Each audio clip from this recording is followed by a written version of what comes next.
When the waves calm down, the world is about to reboot. This is China's ports.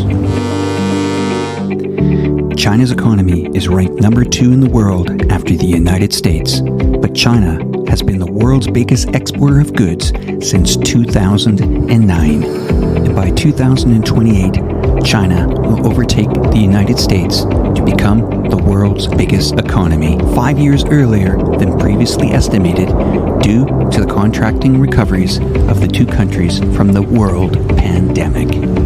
China is the world's largest manufacturer in terms of output and has gained a reputation as the world's factory. China has since become a world leader in manufacturing of steel, car parts, chemicals, electronics, and robotics.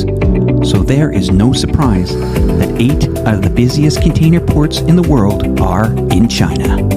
The country's coastline is dotted with numerous harbors and small ports that deal in trade, fishing, and containerized goods.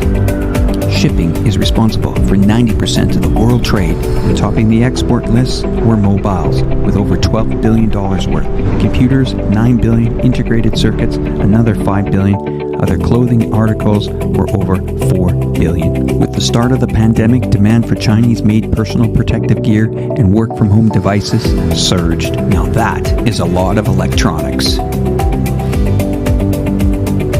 The Shanghai port, are you ready for it, is considered the world's fastest growing economy. The port of Shanghai is the busiest port in the world in terms of cargo tonnage. It's staggering to think that when the port first started operations 40-some years ago, it had a handling capacity of less than 8,000 TEUs. Container traffic in 2019 was 43.4 million TEU. This can be compared to the busiest container port in the United States, Los Angeles, where 9.3 million TEUs were transported through 2019.